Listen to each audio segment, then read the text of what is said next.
Hello friends, स्वागत है आपका जीडीएन में। मैं नीतीश कुमार आप लोग का स्वागत करता हूं।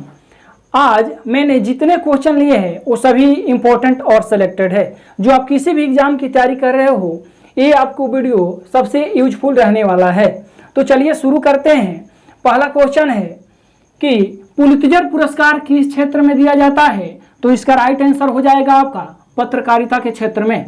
अब देखिए, जितने आपका ऑप्शन है उसका हम पोस्टमार्टम कर रहे हैं, जो इंपॉर्टेंट है उसको हम आपको बता रहे हैं। अब देखिए, पुलित्जर पुरस्कार किस क्षेत्र में दिया जाता है? पत्रकारिता के क्षेत्र में। अब ये क्वेश्चन पूछ सकता है कि इसकी शुरुआत कब की गई थी? तो इसका राइट आंसर हो जाएगा 1917 ईस्वी में। ये भी क्वेश्चन पूछ सकता है कि जो पुलित्जर पुरस्कार है ये किस देश द्वारा दिया जाता है? तो आपका राइट आंसर हो जाएगा अमेरिका के द्वारा यह पुरस्कार दिया जाता है। तो आपका राइट आंसर होगा पत्रकारिता। अब देखिए, ये जो साहित्य है तो साहित्य के क्षेत्र में, यानी कि मान बुकर पुरस्कार, नाम सुने होंगे, मान बुकर पुरस्कार किस क्षेत्र में दिया जाता है? तो साहित्य के क्षेत्र में दिया जाता है। अब बात करते हैं कि मान बुकर पुरस्कार की शुरुआत कब की गई थी? तो 1969 ईस्वी में इस पुरस्कार की शुरुआत की गई थी। अब बात करते हैं विज्ञान, तो देखिएगा कलिंग पुरस्कार किस क्षेत्र में दिया जाता है? तो विज्ञान के क्षेत्र में दिया जाता है। अब ये क्वेश्चन पूछता है कि कलिंग पुरस्कार की शुरुआत कब की गई थी? तो इसका राइट आंसर हो जाएगा 1952 ईस्वी में। ये पुरस्कार, कलिंग पुरस्कार जो विज्ञान के क्षेत्र में दिया जाता है, ये किसके द्वारा दिया जाता है पुरस्कार? तो यूनेस्को द्वारा यह पुरस्कार दिया जाता है। इतना इंपॉर्टेंट है विज्ञान के क्षेत्र में। अब देखिए, सिनेमा की बात करते हैं तो दादा साहब फाल्के पुरस्कार। देखिए, अब क्वेश्चन पूछता है कि सिनेमा के क्षेत्र में कौन सा पुरस्कार दिया जाता है? दादा साहब फाल्के पुरस्कार। इस पुरस्कार की शुरुआत कब की गई थी? तो इसका राइट आंसर होगा 1969 ईस्वी में यह पुरस्कार की शुरुआत की गई थी। अब क्वेश्चन पूछता है कि सिनेमा के क्षेत्र में सबसे बड़ा जो पुरस्कार है वो कौन है? दादा साहब फाल्के पुरस्कार, जिसकी शुरुआत कब की गई थी? तो 1969 ईस्वी में इसकी शुरुआत की गई थी। यह भी इंपॉर्टेंट क्वेश्चन बन जाता है कि पहला जो दादा साहब फाल्के पुरस्कार मिला वो किसको मिला? तो देविका रानी को यह पुरस्कार मिला। तो इतना इंपॉर्टेंट है। अब देखिए, ये जो 1969 ईस्वी है ये सबसे महत्वपूर्ण बन जाता है, और 1969 में क्या क्या हुआ वो महत्वपूर्ण हम आपको बता रहे हैं। ये इंपॉर्टेंट बन जाता है 1969। अब देखिए, 1969 ईस्वी में जो मोस्ट इंपॉर्टेंट है, जो एग्जाम में पूछा है प्रीवियस, आप किसी भी एग्जाम की तैयारी कर रहे हो, जैसे दरोगा हो गया, आपका बिहार पुलिस हो गया, बिहार मद्य निषेध हो गया, अब कोई भी एग्जाम हो उसमें इंपॉर्टेंट आपका बन जाता है 1969। अब देखिए, 1969 ईस्वी में ही आपका एक अमेरिका के व्यक्ति थे जिसका नाम था नील आर्मस्ट्रांग जिसका नाम है। अब क्वेश्चन पूछता है कि सबसे पहले कौन ऐसा मानव था जो चंद्रमा पे कदम रखा था? तो आपका हो जाएगा नील आर्मस्ट्रांग। अब ये क्वेश्चन पूछ सकता है कि ये व्यक्ति कहाँ के हैं? तो ये कहाँ के हैं? अमेरिका के हैं। अब किस यान से गए थे? तो उस यान का नाम है अपोलो 11। अब क्वेश्चन पूछ सकता है कि कौन ऐसा पहला मानव है जिन्होंने चंद्रमा पे कदम रखा? तो आपका राइट आंसर हो जाएगा नील आर्मस्ट्रांग। कहाँ के रहने वाले हैं? अमेरिका के रहने वाले हैं। किस यान से गए थे? तो अपोलो 11 से गए थे। कब गए थे? 1969 ईस्वी में। अब देखिए, 1969 और बन जाता है 1969 ईस्वी में ही इसरो की स्थापना की गई थी, जिसको कहा जाता है भारतीय अंतरिक्ष अनुसंधान संगठन। अब क्वेश्चन पूछता है कि इसरो का जो हेडक्वार्टर है वो कहाँ पड़ता है? तो बंगलौर में इसका हेडक्वार्टर पड़ता है। तो 1969 में क्या हुआ? पहला मानव चंद्रमा पे कदम रखे थे जिसका नाम था नील आर्मस्ट्रांग। 1969 ईस्वी में ही इसरो की स्थापना की गई थी। अब देखिए, 1969 ईस्वी में और क्या हुआ था? तो 1969 ईस्वी में आपका 14 बैंकों का राष्ट्रीयकरण किया गया था। कब किया गया था? तो 1969 ईस्वी में ही। और 1969 ईस्वी में ही आपका भारत में पहली बार राजधानी एक्सप्रेस चली थी। तो ये भी क्वेश्चन पूछ सकता है कि भारत में पहली बार राजधानी ट्रेन कब चली थी? तो 1969 ईस्वी में। अब बात करते हैं 1969 ईस्वी में और है, तो 1969 ईस्वी में ही आपका जो नोबेल पुरस्कार का नाम जाने होंगे, नोबेल पुरस्कार, तो नोबेल पुरस्कार की शुरुआत तो ऐसे 1901 ईस्वी में इसकी शुरुआत की गई थी, और जब शुरुआत की गई थी तो ये पहले 5 क्षेत्रों में दिया जाता था नोबेल पुरस्कार। लेकिन अब क्या हुआ कि जब स्वीडिश बैंक जो देती थी वो 5 क्षेत्र में, तो जब उनका 300वां वर्षगांठ मनाया जा रहा था, कब 1967-68 में, तो उस समय यह घोषणा किया गया कि अब अर्थशास्त्र के भी क्षेत्र में यह पुरस्कार दिया जाएगा। तो क्या किया गया, 1967 और 68 में यह घोषणा हुआ, और अर्थशास्त्र के क्षेत्र में 1969 ईस्वी से नोबेल पुरस्कार दिया जाता है। तब ये भी क्वेश्चन पूछ सकता है कि कौन ऐसा व्यक्ति है जो 1969 ईस्वी में यह पुरस्कार दिया गया था अर्थशास्त्र के क्षेत्र में, तो आपका हो जाएगा रेगनर फ्रिक्स, पहला व्यक्ति है रेगनर फ्रिक्स, जो पहला व्यक्ति है इसका नाम है रेगनर फ्रिक्स। जब 1969 ईस्वी में यह पुरस्कार दिया गया अर्थशास्त्र के क्षेत्र में, तो पहला व्यक्ति थे रेगनर फ्रिक्स और दूसरा व्यक्ति थे जॉन टीन बर्गेन। तो ये हो जाता है आपका 1969 मोस्ट इंपॉर्टेंट है। ये भी है कि 1969 ईस्वी में क्या हुआ था, 14 बैंकों का राष्ट्रीयकरण। तो ये भी क्वेश्चन पूछ सकता है कि जब 6 बैंकों का राष्ट्रीयकरण कब किया गया, तो आपका 1980 ईस्वी में 6 बैंकों का राष्ट्रीयकरण किया गया। अब देखिए ये बात करते हैं 1969 ईस्वी में नील आर्मस्ट्रांग गए थे, तब तक भारत के एक व्यक्ति थे उसको भी देखा नहीं गया। और बात आती है कि भारत के पहले ऐसे कौन व्यक्ति थे जिन्होंने चंद्रमा पे कदम रखा, तो उसका नाम था राकेश शर्मा। कौन था, राकेश शर्मा। अब कब ये गए थे, तो 1984 ईस्वी में ये राकेश शर्मा गए थे। अब क्वेश्चन पूछ सकता है किस यान से, तो इस यान का नाम था सोयूज 211 से गए थे। तो इतना इंपॉर्टेंट है आपका 1969। और देखिए 1969 ईस्वी में बता देते हैं आपको CISF, जिसको कहा जाता है केंद्रीय औद्योगिक सुरक्षा बल, की स्थापना कब की गई थी, तो 1969 ईस्वी में ही इसकी स्थापना की गई थी। ये मोस्ट इंपॉर्टेंट है आपका 1969 ईस्वी में। तो अगला क्वेश्चन देखते हैं। अब बात करते हैं अगला क्वेश्चन, ये भी मोस्ट इंपॉर्टेंट है, कितनी बार एग्जाम में पूछा है। क्वेश्चन है क्या कि एशियाई विकास बैंक यानी कि ADB का जो मुख्यालय है वो कहाँ पड़ता है। मोस्ट इंपॉर्टेंट क्वेश्चन है, इसका राइट आंसर हो जाएगा मनीला में। अब ये क्वेश्चन पूछ सकता है कि जो एशियाई विकास बैंक है इसकी स्थापना कब की गई थी, तो इसका राइट आंसर हो जाएगा 1966 ईस्वी में ADB की स्थापना की गई थी। तो इसका राइट आंसर हो जाएगा मनीला। अब बात करते हैं मोस्ट इंपॉर्टेंट, देखिएगा न्यूयॉर्क। अब बात करते हैं कि न्यूयॉर्क किसका मुख्यालय है, तो यूएनओ, ये मोस्ट इंपॉर्टेंट है, यूनाइटेड नेशन ऑर्गेनाइजेशन यानी कि संयुक्त राष्ट्र संघ जिसको कहा जाता है, संयुक्त राष्ट्र संघ जिसको कहा जाता है। ये कितनी बार एग्जाम में पूछा है कि संयुक्त राष्ट्र संघ का जो मुख्यालय है वो कहाँ पड़ता है, न्यूयॉर्क में पड़ता है। और यूएनओ की जो स्थापना की गई थी वो कब की गई थी, तो 24 अक्टूबर 1945 ईस्वी में इसकी स्थापना की गई थी।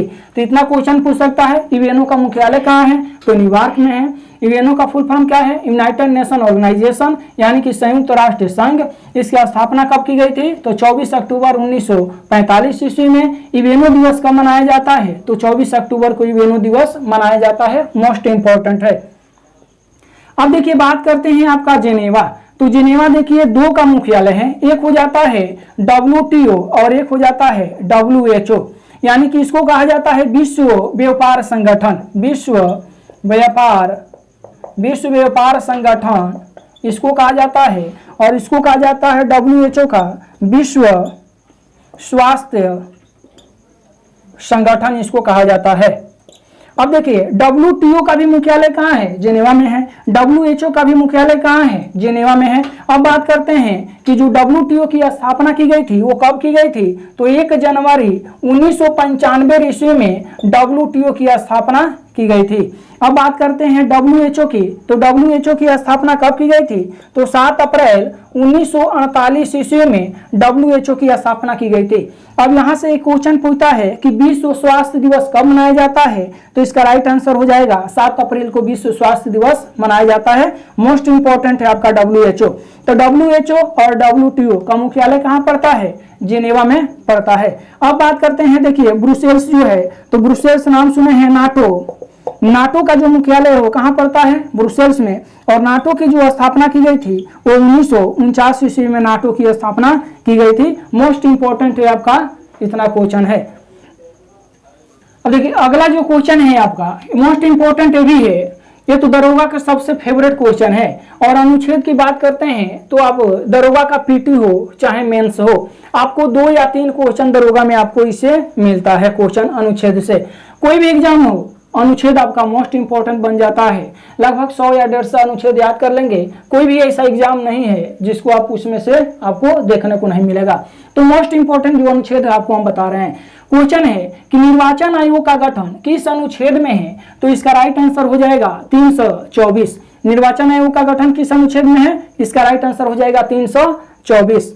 अब बात करते हैं, देखिए 326 में जो है वो वोट देने का अधिकार है। वोट देने का अधिकार क्या है, वोट देने का अधिकार। क्वेश्चन पूछता है वोट देने का अधिकार किस अनुच्छेद में है, तो आपका राइट आंसर हो जाएगा 326। अब देखिए 352 है वो आपका हो जाता है आपातकाल से संबंधित है, तो यानी कि इसका राष्ट्रीय आपात। अब जब राष्ट्रीय आपात की बात आती है तो 3 प्रकार के राष्ट्रीय आपात होते हैं। एक हो गया 352, देखिएगा एक 352 है, एक 356 है और एक 360 है। तो ये भी क्वेश्चन पूछ सकता है कि जो आपातकाल है कहां से लिया गया है, तो जर्मनी के संविधान से लिया गया है, मोस्ट इंपोर्टेंट है। 3 प्रकार के आपातकाल, पहला आपातकाल 352, दूसरा 356 और तीसरा क्या है 360 है। तो देखिए 352 में क्या है, राष्ट्रीय आपात है, राष्ट्रीय आपात है। और 356 में क्या है, राष्ट्रपति शासन। राष्ट्रपति शासन किस अनुच्छेद में है, 356। और ये जो आपका है वित्तीय आपात, ये मोस्ट इंपोर्टेंट है। 3 प्रकार के आपातकाल, 352 में राष्ट्रीय आपात है, 356 में राष्ट्रपति शासन है और 360 में क्या है, वित्तीय आपात है। तो मोस्ट इंपोर्टेंट है आपका 352, इसमें क्या है, राष्ट्रीय आपात। अब बात करते हैं, देखिएगा 367, इसमें क्या है, संविधान संशोधन। अगर संविधान में अगर कुछ संशोधन हमको करना है तो किस अनुच्छेद के तहत करेंगे, 368 के तहत करेंगे। और ये जो लिया गया है वो कहां से लिया गया है, दक्षिण अफ्रीका के संविधान से ये लिया गया है। कुछ महत्वपूर्ण आपको हम अनुच्छेद बता रहे हैं, देखिएगा मोस्ट इंपोर्टेंट जो अनुच्छेद है जो बराबर एग्जाम में रिपीट होता है उसको देखिएगा।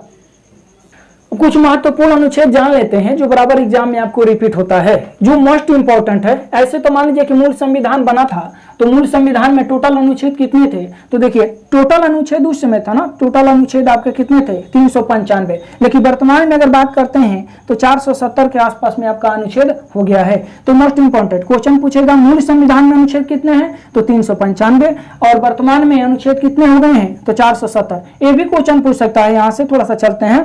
क्वेश्चन ये भी पूछ सकता है कि मूल संविधान में टोटल भाग कितने थे, तो कहिएगा क्या कि 22 भाग थे। अब अनुसूची पूछी तो अनुसूची में कितने थे उस समय, 8 अनुसूची। लेकिन ये भाग जो है वर्तमान में कितने हो गए हैं, 22 से बढ़कर 25 हो गए हैं। और ये 8 जो अनुसूची थी उस समय, तब ये बढ़कर कितने हो गए हैं, टोटल अनुसूची 12। तो इतना थोड़ा सा महत्वपूर्ण है।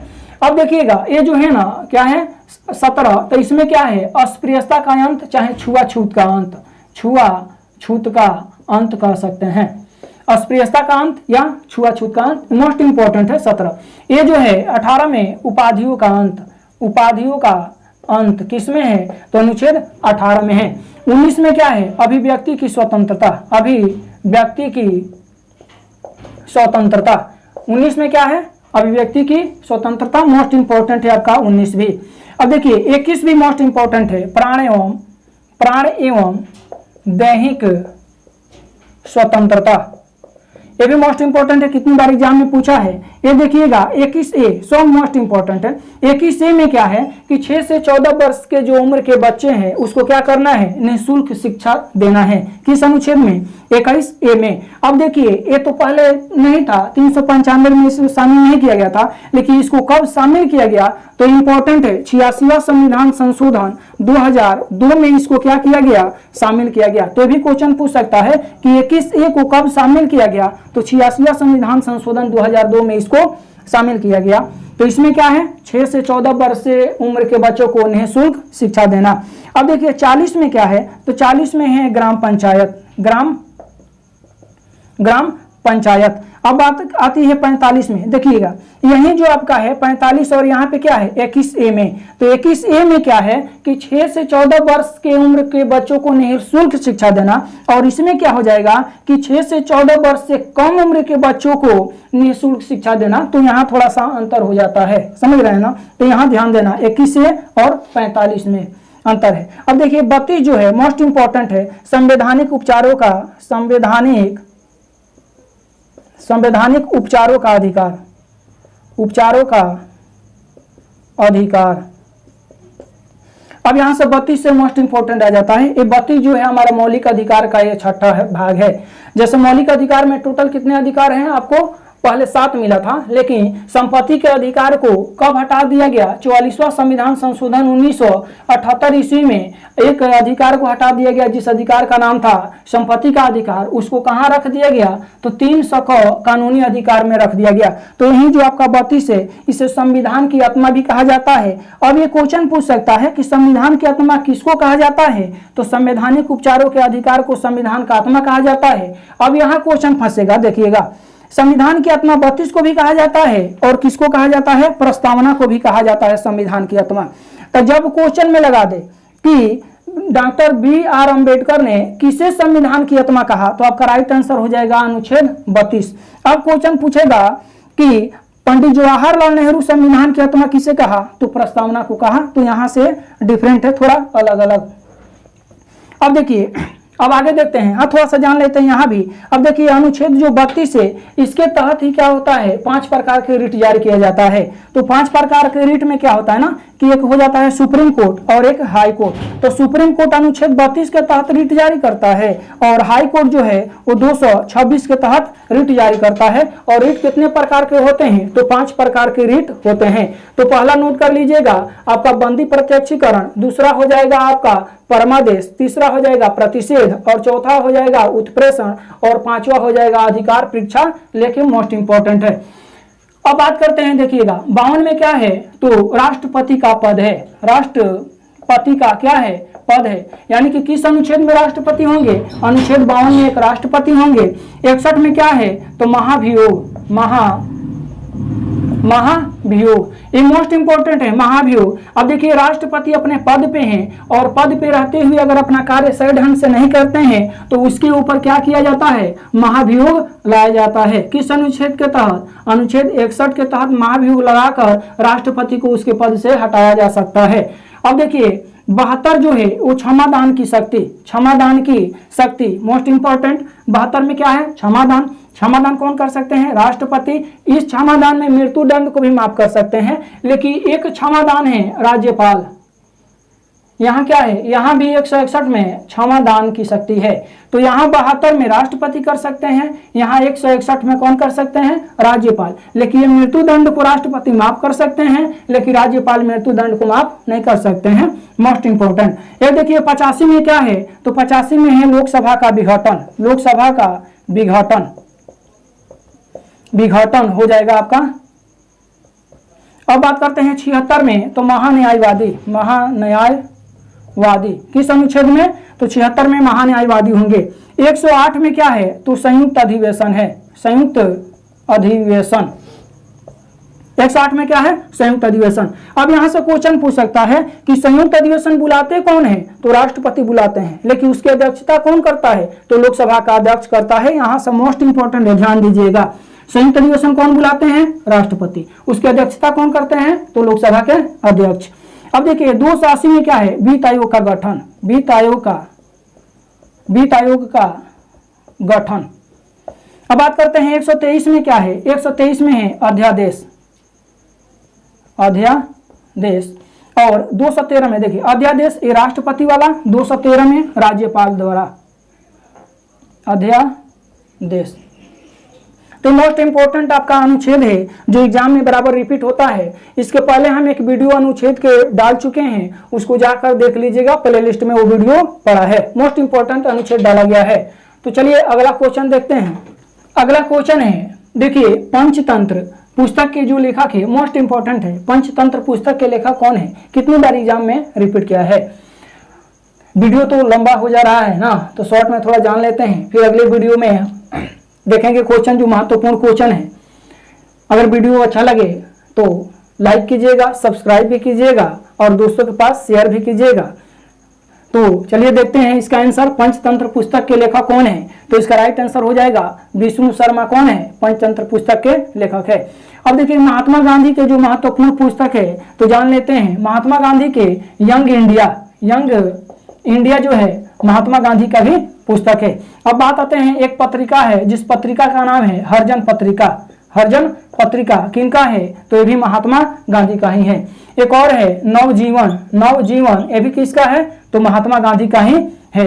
एक हिंद स्वराज पुस्तक है, हिंद स्वराज ये किसका पुस्तक है? तो ये भी महात्मा गांधी का ही पुस्तक है। उन्होंने 1903 ईस्वी में जब दक्षिण अफ्रीका में गए थे तो उन्होंने एक अखबार छापा जिस अखबार का नाम था द इंडियन